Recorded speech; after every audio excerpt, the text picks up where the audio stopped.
নমস্কার বন্ধুরা, কেমন আছেন আপনারা? আশা করি সবাই খুবই ভালো আছেন, সুস্থ আছেন। জয়ার রান্নাবান্নাতে আপনাদের সবাইকে স্বাগত। আজ আমি আপনাদের সবার জন্য নিয়ে এসেছি সম্পূর্ণ নিরামিষ মিক্স ভেজ সবজি বা পাঁচমিশালি সবজি। ছোট থেকে বড় সবার খুব ভালো লাগবে এই রান্নাটা। খেতেও দুর্দান্ত হয়। এর স্বাদ ও গন্ধ দুটোই অতুলনীয়। খুব কম মশলা দিয়ে আজ আমি এই রান্নাটা করব। তো চলুন তাহলে দেখে নেওয়া যাক। মিক্স ভেজ সবজির জন্য সমস্ত সবজি আমি নিয়ে নিয়েছি। তো আমি এই মিক্স ভেজটাতে দিচ্ছি ফুলকপিগুলো একটু ছোটো ছোটো করে কেটে নিয়েছি। এক বাটি মটরশুঁটি, গাজরগুলো জুলিয়ান আকারে একটু কেটে নিয়েছি ছোটো ছোটো করে। আর দিচ্ছি আলুগুলোকেও ঝিরি করে জুলিয়ান আকারে কেটে নিয়েছি। আর বিনস সবজিটাও আমি একটু ছোটো ছোটো করে কেটে নিয়েছি। আর যে মশলাটা এখানে দেবো মিক্স ভেজের জন্য, তার জন্য আমি 3 চামচ পোস্ত জলে ভিজিয়ে রেখেছি একটু। আর দেবো 4 মগজ, 2 টেবিল স্পুন 4 মগজও আমি জলে ভিজিয়ে রেখেছি, যাতে মিহি পেস্ট একটা তৈরি করতে পারি। জলে ভিজিয়ে রাখলে একটু নরম হয়। আর একটা মিডিয়াম সাইজের টমেটো একটু টুকরো করে কেটে নিয়েছি। আর দিচ্ছি 3টে কাঁচা লঙ্কা।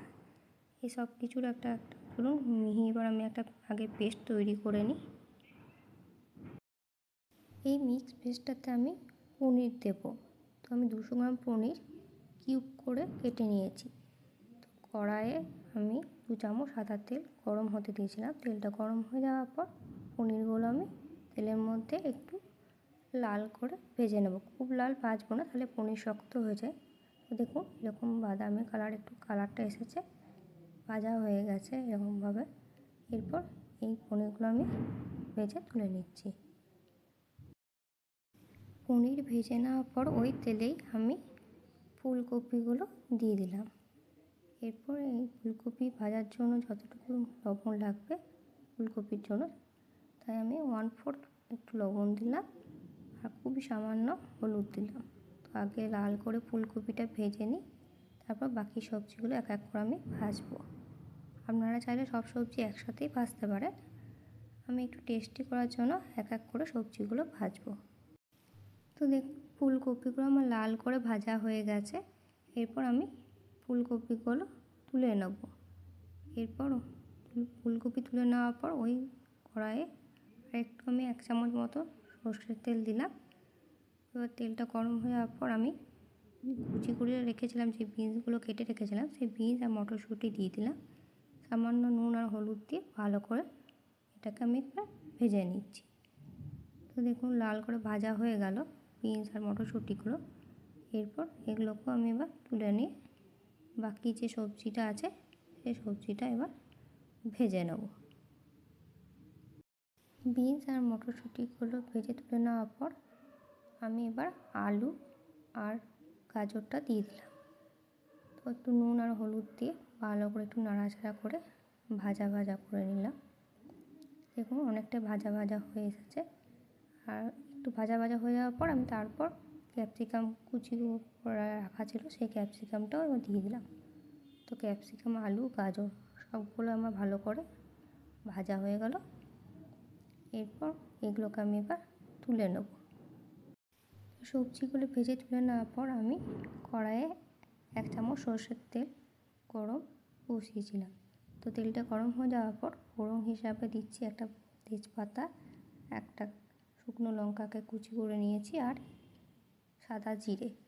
তো ফোড়নটা ভাজা হয়ে যাওয়ার পর লঙ্কা টমেটোর যে পেস্ট আমি তৈরি করেছিলাম সেটা এর মধ্যে এবার দিয়ে দিলাম। প্রথমে লঙ্কা টমেটো পেস্টটাই আমি দিচ্ছি। এর মধ্যে দিচ্ছি 1/2 টেবিল স্পুন হলুদ গুঁড়ো দিলাম। আর দেবো কাশ্মীরি রেড চিলি পাউডার 1/4 দিলাম। আর দিচ্ছি 1/2 টেবিল স্পুন জিরে গুঁড়ো আর 1/2 টেবিল স্পুন ধনে গুঁড়ো। তো এই মশলাটা একটু ভাজা হয়ে যাক, একটু নাড়াচাড়া করে ভাজা করে নিই। তো মশলাটা 10 মিনিট ভালো করে নাড়াচাড়া করার পর মশলাটা অনেকটাই টান টান হয়েছে, শুকনো হয়ে এসেছে। দেখুন মশলাটা গাঢ় হয়ে গেছে। এরপর আমি চারমগজ আর পোস্তর যে পেস্ট তৈরি করেছিলাম সেটা এবার দিয়ে দিলাম। এটা ভালোভাবে নাড়াচাড়া করে নিই। এর মধ্যে এরপর এটা ভালোভাবে নাড়াচাড়া করে না হয়ে গেল, এরপর আমি দেবো টক দই। টক দই আমি 2 টেবিল স্পুন টক দই ফেটিয়ে রেখেছিলাম ভালো করে, সেটা এর মধ্যে এবার দিয়ে দিলাম। টক দই দেওয়ার সময় আপনারা গ্যাসের ফ্লেমটা একটু কম করে রাখবেন, তাহলে ফেটে যাওয়ার ভয় থাকবে না। দেখুন এরপর এর মধ্যে আমি সমস্ত ভেজে রাখা সবজিগুলো এবার দিয়ে দিলাম। আজ পনিরটা যে ভেজে রেখেছিলাম সেই পনিরটাও এবার এর মধ্যে আমি দিয়ে দেবো। তো যেহেতু মশলাটা সব কিছু দিয়ে দেওয়ার পর একদমই সবজির সাথে গায়ে লাগা হয়ে গেছিলো, তাই একটু আমি উপর থেকে আর 1 কাপ মতন আমি এবার এটার মধ্যে জল দেবো।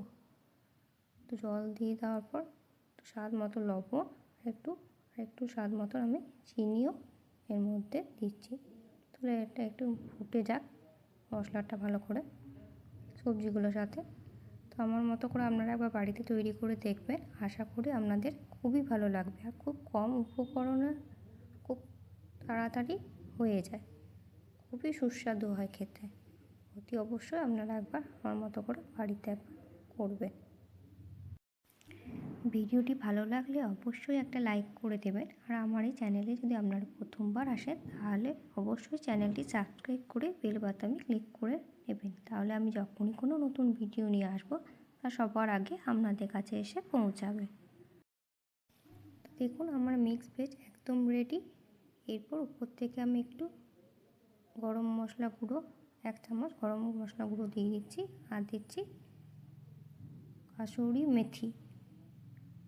বন্ধুরা আমার মতো করে মিক্স ভেজ একবার বাড়িতে আপনারা অতি অবশ্যই করবেন। দেখতে দেখুন কত লোভনীয় হয়েছে।